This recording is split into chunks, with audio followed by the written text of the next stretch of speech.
publisitas atau press release. Ini namanya adalah kalau waktu dulu sama dengan koran. Ya, kita datang ke koran, diwawancarai oleh wartawan supaya beritanya nanti ditampilkan di koran. Kalau hari ini publisitas, public relation, publisitas ini banyak. Ada media online, ada Bapak Ibu misalnya menggunakan blogger, bisa menggunakan Instagram untuk posting setiap hari, itu bisa jadi adalah publisitas. Nah, sebenarnya publisitas ini bisa kita lakukan Bapak Ibu. Hari ini caranya gampang. Hari ini salah satu kewalahan dari wartawan adalah kebutuhan berita. Betul ya? Nanti Bapak Ibu bisa telepon dia, saya siap untuk diwawancarai. Ya, diwawancarai tentang apapun bisa. Dan itu saya biasanya dulu Bapak Ibu saya lakukan hal itu. Misalnya Ibu berkaitan dengan rajutan dalam rangka hari tertentu, nanti Ibu boleh berkenan untuk diliput oleh media TV, oleh TV One, oleh TV apapun bisa. Yes, wow, keren banget. Iya, bisa seperti itu Bu. Itu namanya adalah public relation. Ya, jadi ini wajib. Jadi ini divideoin, dipublikasikan. Di sini tidak ada unsur jualan. Di sini adalah hanya peliputan biasa.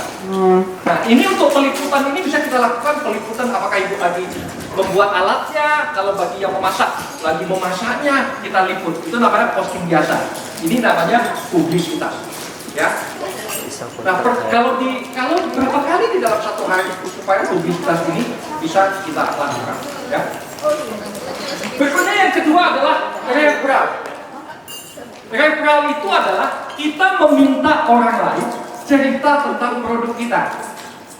Jadi kita minta orang lain, tolong dong cerita tentang produk saya. Yang menurutmu produk saya gimana? Nah, jadi menurut saya ini bla bla bla, kita minta orang lain, teman kita. Kalau kita sendiri yang cerita tentang produk kita, pasti yang positif aja kan? Tapi kalau teman kita yang cerita beda. Tolong dong kamu yang cerita, gimana dia tentang produk saya? Kita kasih. Lalu dia referensikan. Justru itu Bapak Ibu, kalau orang jual obat, datangnya ke siapa? Ke dokter. Jadi justru itu tenaga-tenaga sains obat yang dia kunjungi bukan rumah sakit. Yang dikunjungi adalah dokter spesialis. Karena apapun yang diresepkan oleh dokter pasti akan dibeli oleh pelanggannya. Ini namanya referral. Ya.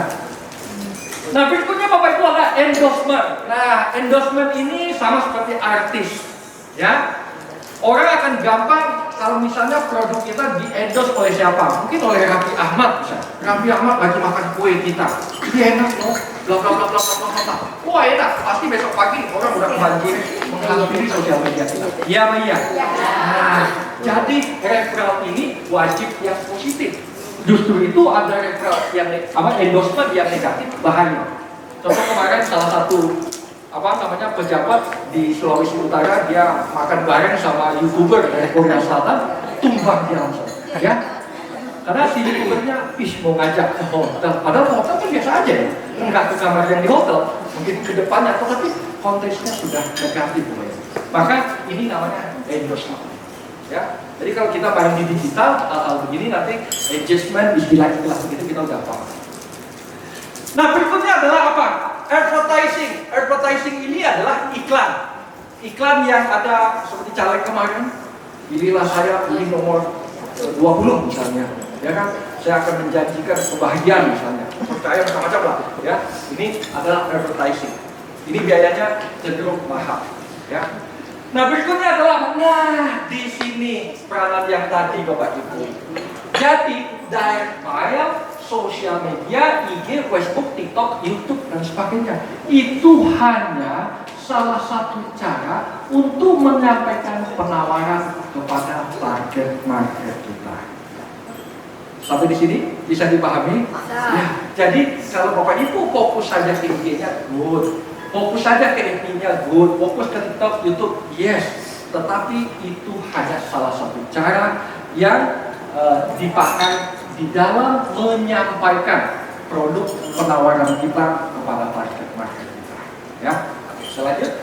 Berikutnya adalah direct sales. Direct sales yang Bapak Ibu lakukan. Siapa tadi yang titip produk ke toko? Nah, Ibu tuh namanya konsepnya direct sales. Kalau begitu hal itu diperbanyak. Kalau hari ini 3 toko, besok bisa banyak toko. Ya, mudah-mudahan kapasitasnya masih sanggup. Ya Bu, ini namanya, ini yang Ibu lakukan, namanya direct sell. Ya, oke. Jadi ketika kalau tidak bisa direct deal, IG e-book ada direct sell. Nah berikutnya lagi adalah direct agent. Direct agent ini adalah kita buat agen. Ya, agennya kita buat. Siapa yang mau jadi reseller? Nah ini dia. Atau kita jadi reseller orang lain. Berikutnya adalah ini host, ini apa ya? Host ini semacam SPG seperti itu. Biasanya kalau kita jual, saya jual perumahan biasanya pakai SPG. Ya. Berikutnya adalah telemarketing. Orang yang hubungi selamat pagi. Saya dari bank ini, bank itu namanya telemarketing. Ya, jadi dia cukup hanya di kantor aja, tapi dia hubungi.